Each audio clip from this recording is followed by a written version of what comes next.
Yo, yo, yo! Welcome back to True Gunners TV. We're back again. Sorry, guys. I was supposed to stream on Wednesday.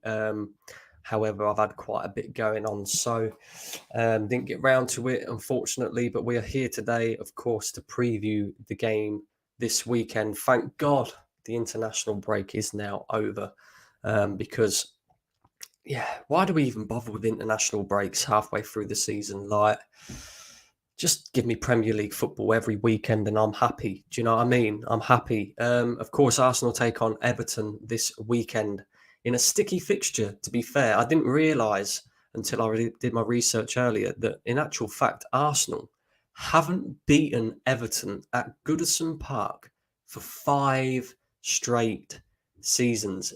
In other words, we've not took away 3 points. We've the best we could come up with is a draw. But if you remember what happened last season, of course, Sean Dyche's first game in charge of Everton at Goodison Park, and they beat us 1-0 in what was a very tight and physical game for Arsenal. So we're expecting very much the same kind of game. We know exactly how Sean Dyche is going to set up. We know they're going to be tough to break down, and we're going to have to go there and put in a lot better performance than what we see from Arsenal last season. And the physicality side of things as well. Mikel Arteta has got to get the team right this week. But having said that, Everton are a struggling side. They're one of my candidates to potentially go down this season. I think they will be down the bottom half of the table. Obviously, they've had some good news this week that they are going to be taken over by completely different owners. That Moshiri guy is getting out of there. And Everton are an interesting team for me because they have spent money.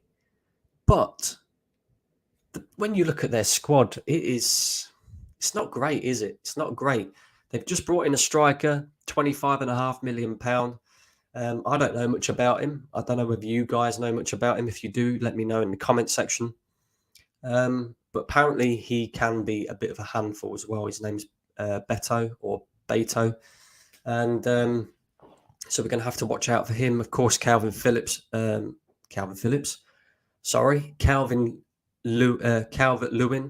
as well can be a handful, especially at set pieces. Arsenal tend to concede a few amount of goals at set pieces. So, like I say, this isn't an easy game by any means at all. It should be on paper. Arsenal should comfortably win this game. And we've got a lot of fixtures coming up this month. Of course, the Champions League is back. We've got to play Spurs next weekend in the North London derby as well. Could be very intriguing, seeing as they've got their new manager now. They're playing a better brand of football. James Maddison's absolutely cooking over there. And we haven't really, let's be honest, we haven't hit the heights that we see from Arsenal last season. And I was on the football terrace the other day, and Terry said, well, while you're picking up the points, it doesn't really matter. And while I understand what he's saying, eventually performances like this will cost us. So we need to get it together. And I want to see Arsenal put in a very good performance this weekend away at Goodison Park and break that duck that we've had for the past 5 years of not being able to get a win there. And I want to see a comfortable victory. With the players that we have available, there should be no reason why we can't do that. And look, guys, I've rambled on quite a bit. Make sure you smash in the likes. Make sure you hit the subscribe button and turn on the notification bell as well. That is very, very important. Please keep sharing the content around as well, guys. It really does help boost the channel. And yeah, we're going to get into Mikel Arteta's press conference and we're going to react to what he had to say in the presser earlier on this week. So before the game on Sunday, here's everything he had to say on players returning from international duty and if they're okay for the weekend. He said, all good.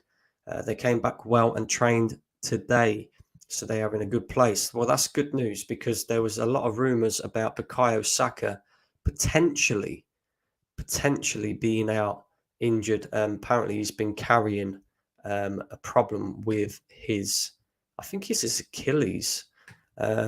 So, it's good news that he, obviously, it doesn't seem to be affecting him too much. On Thomas Partey's fitness, this is an interesting one. He's still a few weeks away. He's got a muscle injury and he's progressing well, but he's still a few weeks away. And of course, we saw earlier on this week the rumours that apparently Mikel Arteta and Thomas Partey have had a conversation and Arsenal are going to be looking for suitors from elsewhere for Thomas Partey in January. To be honest with you, I don't blame the football club. This guy is constantly injured all the time. And while I think Thomas Partey is an exceptional player on his day, the best ability is availability. That's just how it is. And somebody who is consistently injured all the time, especially in important moments, and cannot be relied upon. Unfortunately, them kind of players cannot win you league titles. So he's 30 now. I'd look to cash in on him, and as long as we bring in a top quality replacement, that is the biggest thing for me. We have to replace him with top quality because he is top quality. If we don't do that, then I don't see any point. We've got Declan Rice there now, but at the same time, Thomas Partey and his fitness issues. It's a good job he don't live in America, isn't it? Because if he lived in America, he'd have to pay for his own healthcare, and his healthcare insurance would be through the roof. Because this guy's always on the shelf. He may as well have a sponsorship with NHS. He might as well. On other availability for the Sunday, the rest are available. On Saka's Achilles niggle, he's fine. He trained normally today, so nothing to report there. Every player has pains or issues. That's normal in elite sports, but nothing to worry about. See, I think Mikel Arteta is playing that down an awful lot. An awful lot. Because it's not like Bukayo Saka to complain about any form of pain, injury, anything like that. So the fact that he is complaining tells me that it is more than just normal elite sport pains, if that makes sense. So let's just put it this way. Let's hope now that all this has come out, the manager will nurture him a little bit more, because at the end of the day, he cannot continue to play week in, week out, 90 minutes every single game for Arsenal and England, as well as Champions League as well, FA Cup. He plays in every competition, Bukayo Saka. So there comes a point where he will get injured. If we're not careful, he will get injured. So the manager needs to sort this out big time. Take the hint, Mikel. None of this, let's keep risking him. If we're comfortably winning the game tomorrow, by the 60th minute, I want to see Bukayo Saka coming off the pitch. Save him for another day. There's no point in risking him. Let him nurture whatever pain he is going through. Let him nurture it, because it will cost us big time if we lose him for a long period of time. Now, I don't think Bukayo Saka has actually started the season particularly great. And I think a lot of that is down to burnout. So, it's going to be interesting. On Odegaard's contract, he's our captain. He's a massive player for us, a really important player for us. And now and for the future, we're extremely happy to have him and want to keep him here for a long time. I'm always optimistic. And we have a really good relationship with him and his agent. We are really close to them, and whenever that's confirmed, we will announce it. So it basically looks like Martin Odegaard will sign a new contract at Arsenal. An excitement for the next few weeks, including the Champions League, Everton, and the North London derby. I'm really excited about it. Obviously, first, Everton is the only one that we have in mind. Obviously, our record speaks for itself. In the last 6 years, I didn't know it was 6 years, I thought it was 5. We haven't won there. So we're going to have to earn it, and we know we are going to have to be at our best to beat them. and it's something that we haven't managed to do. So that's where we're going to start. Okay, interesting. Let's just skip through a few of these. On how much work he's been able to do with the returning internationals. Today was the first time. It's just, they ask him dumbass questions like stick it on him a little bit. On how quickly Declan Rice has settled in and become a fan favourite. Yeah, so obviously, do you know what I mean? Like stupid questions. Here we go. On CEO Vinay I can't pronounce his last name, stepping away next summer. Thank the Lord. What does this guy even do? Do you know what I mean? What does this? We know what Edu does. We know what Mikel Arteta does. What does Vinay actually do? Somebody tell me. Because it looks to me like he's here for the vibes. So the fact that he's stepping down next summer, brilliant. Maybe we can move forward as a football club. He's been here 14 years, and I think he has the right to make that call. He's made that call. I think it's the best thing for him, for his future, for his family. For what I can say from my side, I had a great working relationship with him. I enjoy it. He's a person, first of all, that I value, who has been integral in what we've done. Integral in which way, Mikel? Come on, mate. Like, do you know what I mean? And I want to wish him the best, but I think he still has a lot of things to do in the meantime until the end of the season. I mean, to be fair, that's well put there, Mikel, because at the end of the day, he has a job to do. He does, whatever that job is. Do you know what I mean? Whatever that is. Champions League. On how much playing Champions League games will test the team? Well, it's exactly the same as last year. We played every other 3 days, but it was the Europa League. So the competition is different. Obviously, the demands of that competition and the expectations are different. They certainly are. You better go far in this competition, Mikel. If not, sacked. Especially as we've been away from there for 7 years. But here we go. The excuses already. But it's excitement. This is where we want to be. When you look at the fixtures and the games that we have to play, I think everybody's really looking forward to it.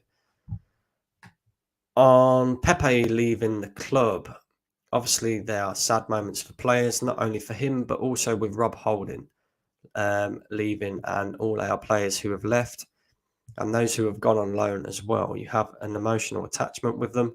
Well, you didn't with Pepe, Mikel Arteta. You made that very fucking clear, mate. You have tried to get the best out of them. You definitely didn't do that with Pepe.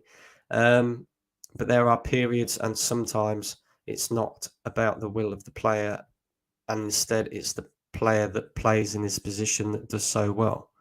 There are many factors, but we certainly want to wish all of them the best, and hopefully they can fulfill their dream somewhere else. Fair enough.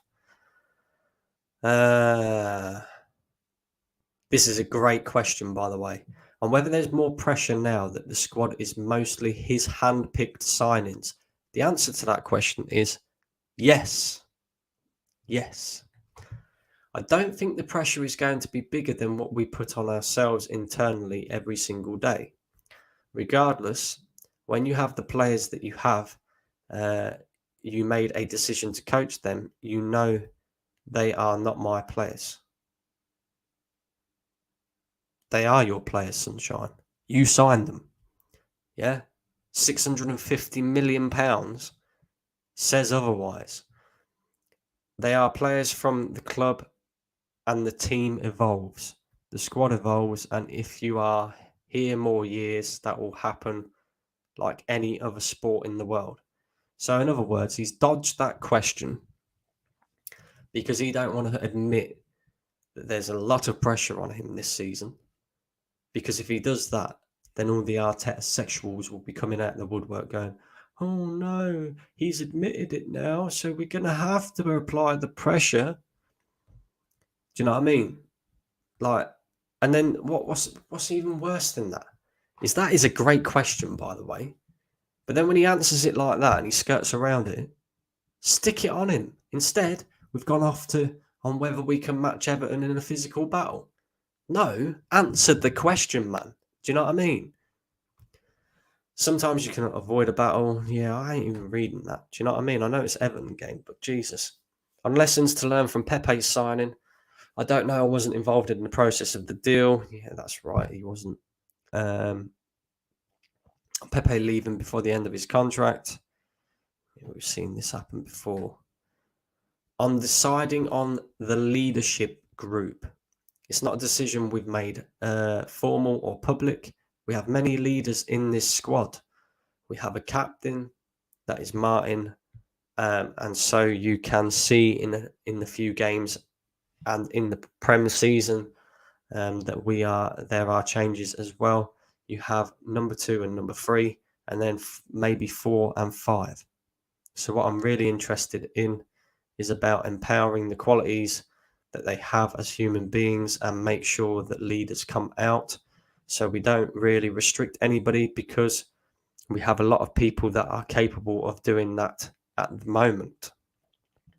And then final question on who would be 2 and 3 behind Martin in that group.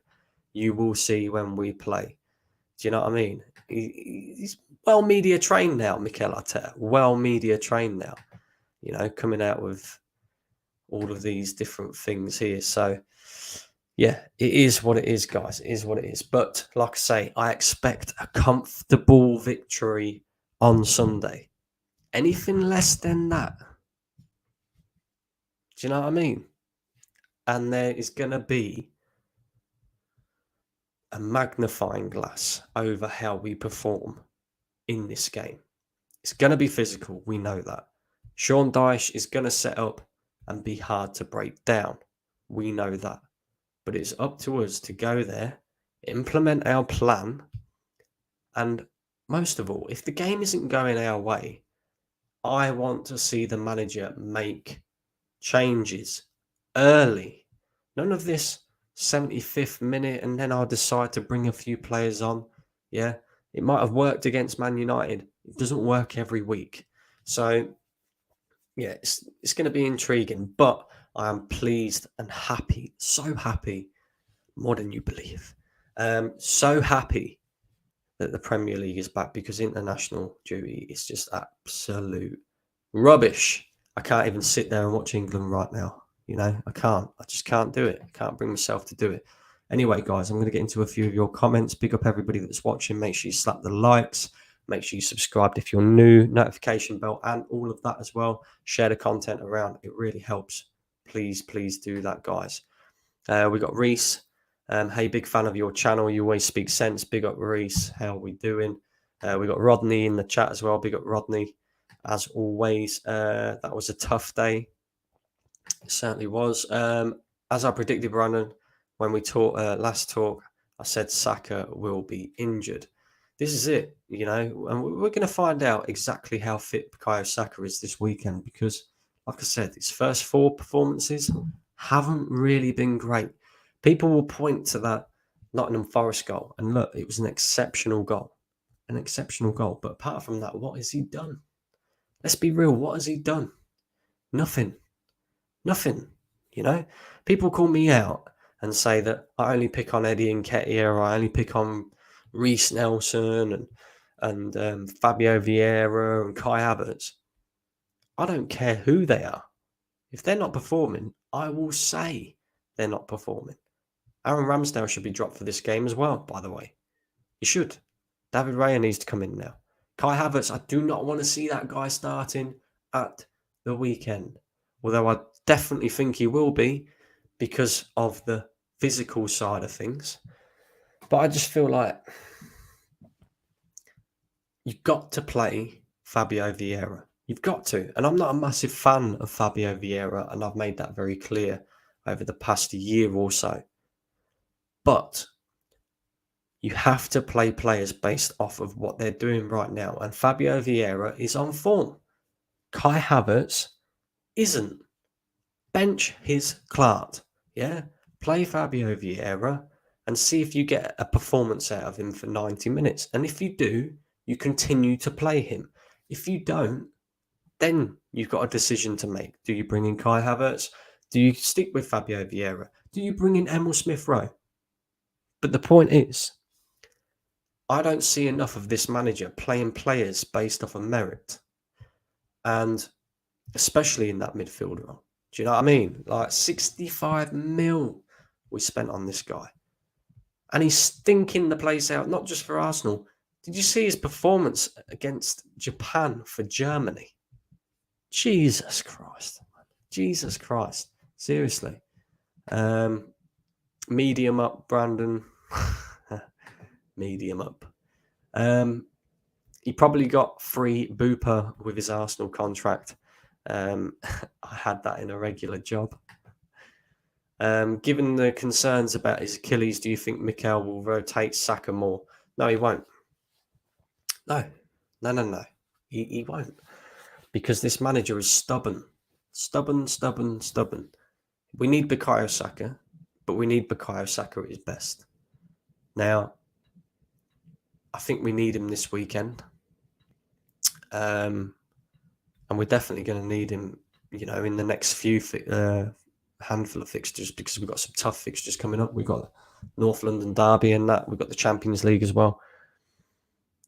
You've got to find ways of giving this guy rest, If we're 3-0 up, let's just say, at half-time on Sunday, then you bring Bukayo Saka off and you give him a rest and you give Reece Nelson a run out.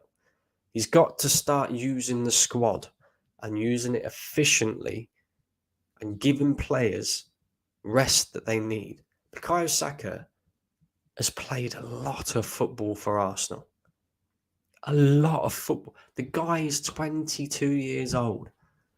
And we're wondering why we're seeing performances like we're seeing now. It's because he's suffering from burnout, man. It is. Vinay sells sofas, I think. Yeah, that's it. That's it, bro. He don't do much else. He can't do much else. So, well said. Integral in which way? What has Vinay done? Exactly. Somebody name what Vinay's job is at Arsenal to me, please. Because I don't know. On the fault of not winning on Goodison is more on us than on them. We played like a League One team. If we play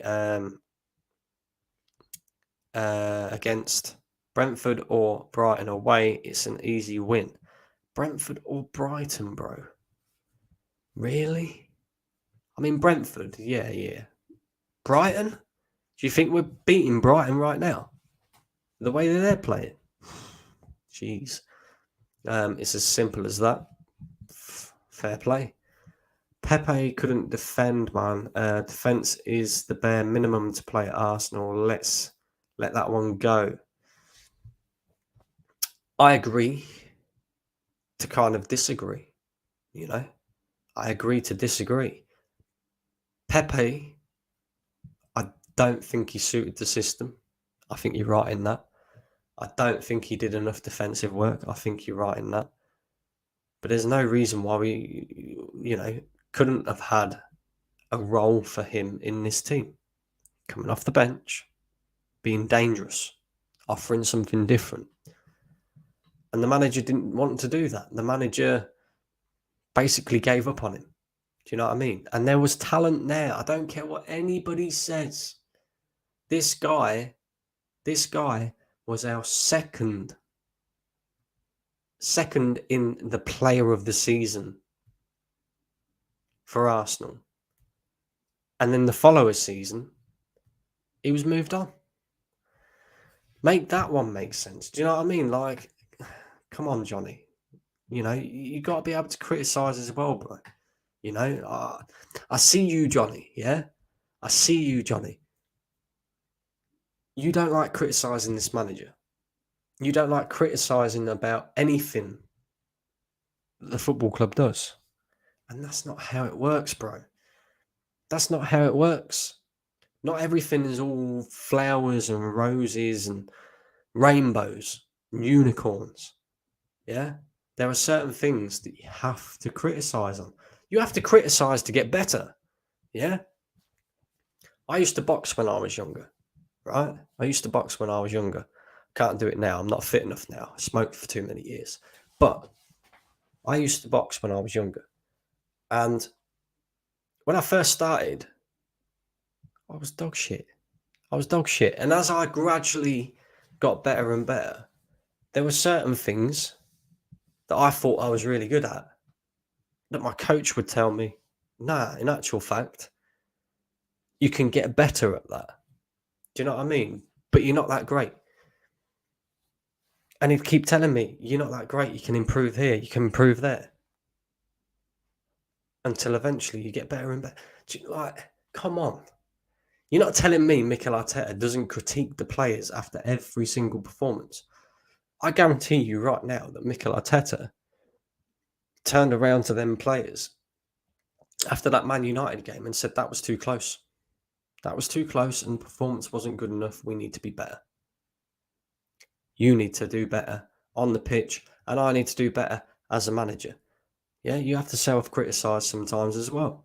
So come on, mate. Not everything is roses, flowers, all the pretty stuff. No way he benches Havertz. I honestly don't know what Mikel sees in him to justify his selection. Nobody knows, bro. Nobody knows. Even the Arteta sexuals do not know.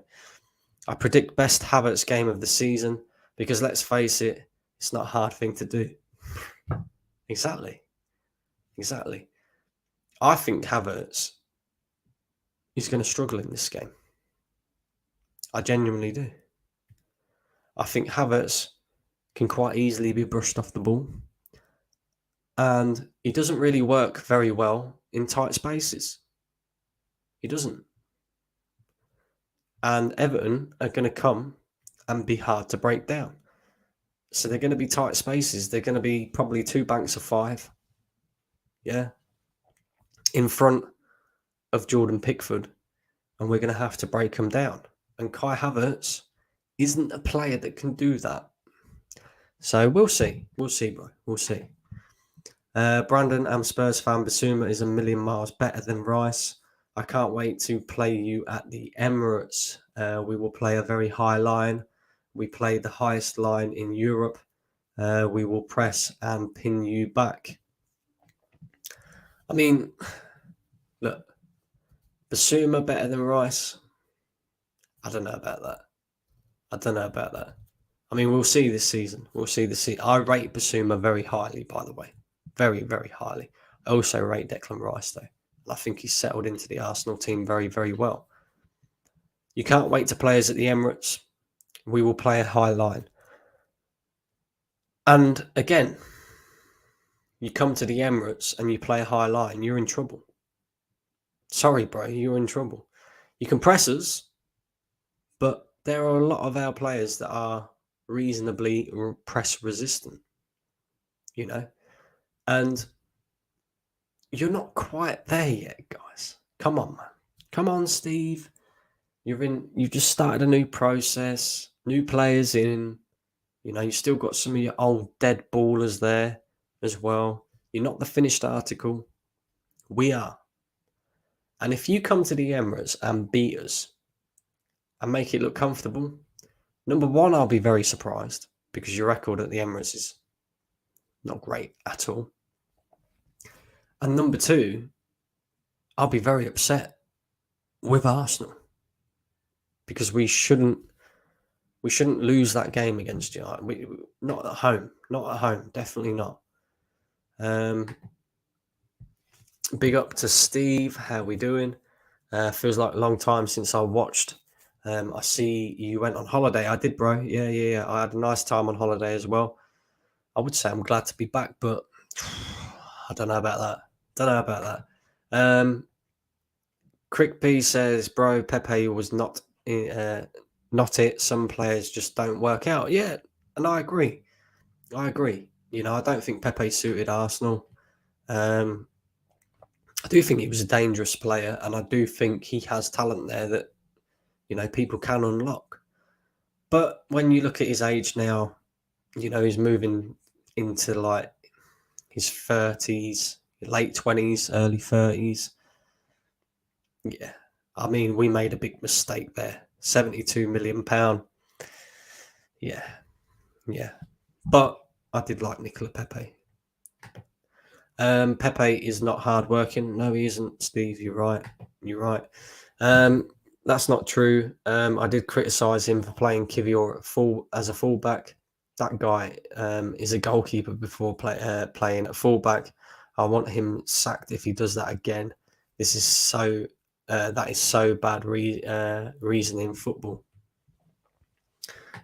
Well, I think, Johnny, we will see Kivior playing at fullback again at some point this season, bro. Because there's no way in hell, I'm telling everybody this for free, that Zinchenko stays fit for the entire season, that Tomiyasu stays fit for the entire season. If them two players do not pick up any injuries this season, throughout the entire season, I will, and you guys probably wouldn't want to see that, I will do a stream, Starkers, naked. Yeah, that's how confident I am. Excuse me. That's how confident I am that them two will not be able to stay fit. And like I say, we will see Kivior playing at fullback at some point this season. I'm telling you that now. Spurs fan plays the highest line in Europe against crap Bournemouth, Sheffield, and like pitiful teams. Feet back to earth in a week, no problems. You didn't play the highest line in Europe when playing for a trophy first round against Fulham already. Oh dear, Spurs fans just cannot catch a break. We've got Bobby here who says, if Man City can play a high line at the Emirates and win, why can't Spurs do that? United also had more possession than you in the first half. Okay. And there was a reasoning behind that. And I'll give you the reasoning. We didn't press Man United. And the reason we didn't press Man United is because they've got a goalkeeper who's very, very good in terms of his distribution. And he can find players at long range. Yeah. So there's no point in pressing Onana. There's no point in pushing up because Man United like to play on the counter attack, my friend. And that's why we allowed them to have more possession. But if you look at where they had the possession, it was in and around their half, the middle of the pitch. Yeah. So, do you know what I mean? And if Man City can play a high line and at the Emirates and win, there's big difference, bro. Man City have got Haaland, De Bruyne, Rodri. They had Gundogan, Bernardo Silva. You've got Maddison, Bissouma, Son. That's about the only three players in your team that I rate. Richarlison's crap. Kulusevski has fell off. Who else is there? I don't see any other players in that team that can really hurt us. Genuinely don't. I'm glad club football is back. Also glad international break over. Looking forward to the game versus Everton on Sunday. You mean? My prediction 3-1 Arsenal. Yeah, I'm going 3-0 Arsenal. I'm going 3-0 Arsenal. Johnny says, bless you. Big up, Johnny. Pepe wasn't given the same amount of chances that Willian was given. That's true. To prove he was a bust, but simply put, Arteta didn't like Pepe because he didn't say how high when he was asked to jump. Yeah, I think there's a mixture of things here. I think Pepe didn't suit the way that Arteta wanted to play, didn't do enough defensive work. But at the same time, the manager's at fault because there is talent there and he should have got better out of him. He should have done. It's as simple as that. Will stubborn Arteta stick with Havertz against Everton and just keep giving him all the opportunities? We will see, my bro. We will see. If he does, what can I say? can I say? Fabio Vieira deserves an opportunity for me, and he should be getting the opportunity. People go, oh, but it's Everton away, and Fabio Vieira's like a twig, and he'll get bullied in the midfield. And while I don't disagree with that statement, he's the player that's on form at the moment. You've got to play him. You've got to. It's as simple as that. And if Mikel Arteta plays Fabio Vieira and we don't win the game, or Fabio Vieira ends up being at fault for something, I won't call it out, because the manager has done what he should have done. If he plays Kai Havertz, on the other hand, and we lose, there will be questions asked. Vieira or Trossard for me? Definitely, yeah, definitely. I think Trossard needs to come in as well.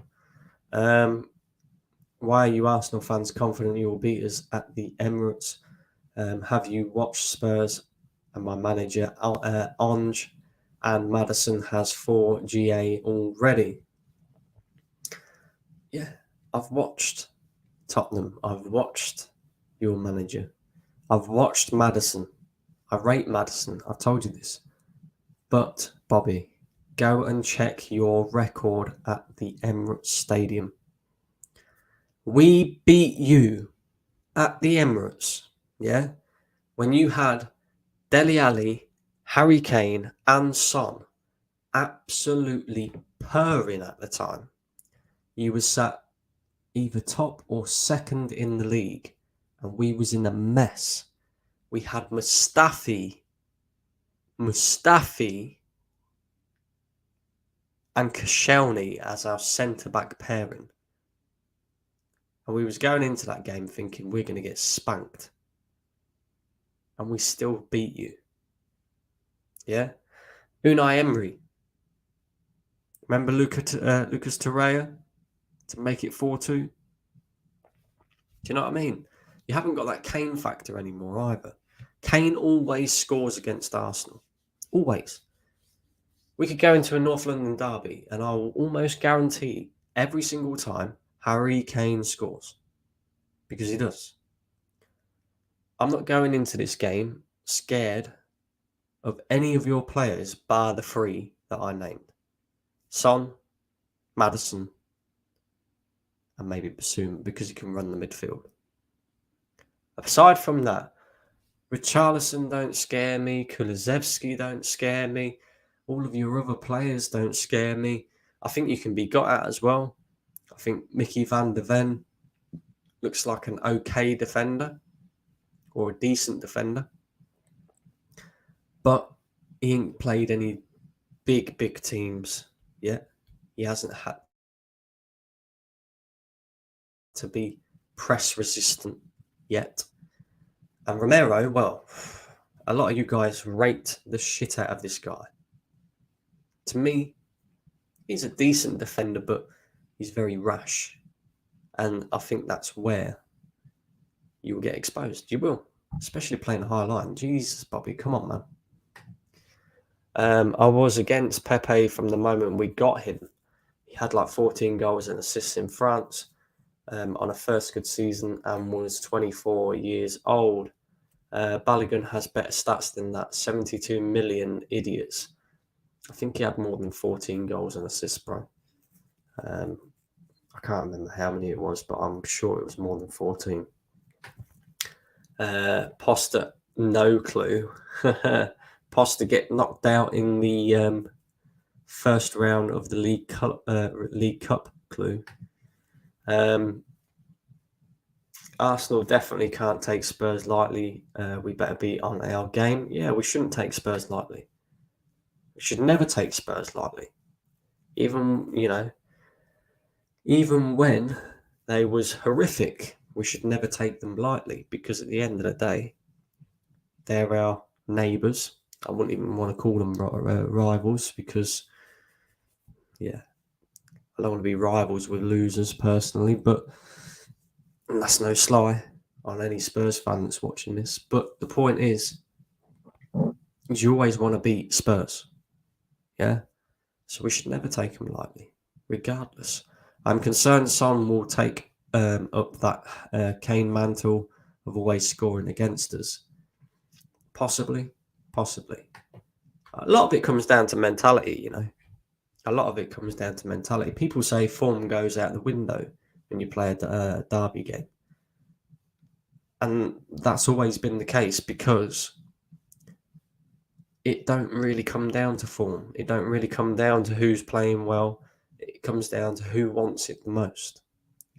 And when we're at the Emirates and we've got the crowd behind us, mate, if Spurs beat us at the Emirates, Jesus Christ, I will go on a mad one. We are not confident. We are not confident that we're beating Tottenham just yet. That's a week from now. We don't say that. We just find it retarded. Spurs fans can be confident. They do what they never done before. It could happen though, Johnny. It could happen. Good win versus United in the last game. I think it's down to United being poor. They were dreadful more than Arsenal being good. Exactly. Yeah. I agree.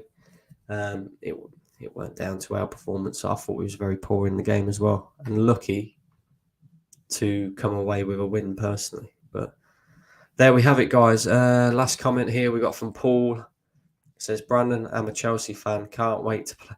Everybody can't wait to play us. Do you know what I mean? Can't wait to play us. Can't wait to play you at Stamford Bridge, and Kunku will be back. Enzo and Caicedo, Mudryk, Jackson will tear you apart. I can't believe you mentioned Mudryk in that. Jesus Christ. I watched this guy, right? I'm so glad we didn't get Mudryk. I was completely against it when Arsenal were linked to Mudryk, by the way. You can go, anybody who don't believe me, go and check out Wax Online channel. I think it was on the Always Arsenal channel, and we was talking about the Mudryk one. And I said, I don't want this kid. Don't want him. He's done nothing. And he's come into Chelsea and done nothing. I watched this guy have a shot. Or was it like a volley from a cross that was like 12 yards out, and it went out for a throw-in? Do you know what I mean? So don't give me that about Mudryk tearing us apart. Jackson, I think he's all right. Not clinical, though. Caicedo, I mean, Jesus Christ. He looks like a fish out of water at the moment, doesn't he? Enzo Fernandez, I actually rate that guy. I do think he does some really good stuff, Enzo Fernandez, and it goes unnoticed. And people say he's a flop because of the price tag, but I do think he's a very good player. Very good player. But yeah, in terms of can't wait to play you at Stamford Bridge. Jesus, you got to get your house in order first, bro. Come on. I mean, let's get it right here. You just lost to Nottingham Forest. Got to beat Bournemouth this weekend, bro, before you start thinking about us. Do you know what I mean? Do you think you beat Spurs next week? Yes, I do. How many goals has Mudryk got in the Premier League? Been a good live stream, says Steve. Big up, Steve. For that Chelsea fan, the season we got beat by Forest at home is the season we got relegated. Can you say the same, mate? We did lose to Forest last season, though, Johnny. I know it wasn't at home, but do you know what I mean? Enzo is a baller. Yeah, I like Enzo Fernandez. I do like Enzo Fernandez. I ain't going to lie. Doesn't change the fact Enzo is better than your captain. You think Enzo's better than Odegaard? Nah, not right now he isn't. He's got one goal for Chelsea, and it's not even in the Prem lol. Look, big up everybody that's been watching. Chelsea fans, Tottenham fans, Arsenal fans, all of you. Make sure you slap a like on the way out. Make sure you subscribe to the channel as well. Hit the notification bell. Do all of that. Share the content around. It really does help to boost the channel. That will really, really help out. course, I'm going to be back on Sunday after the Arsenal Everton game, hopefully with a very positive, happy reaction to the game. If not, you guys know what time it is. I will be doing a fan cam on Lee's channel for that game as well, so make sure you check that out. And yeah, we're going to keep on bringing in plenty of content for you guys, and hopefully, we'll start to build this channel right up, start to grow the community. That is the dream anyway. Guys. And hopefully we start to see better performances from Arsenal. Big up yourselves, guys, and I am out of here. Peace.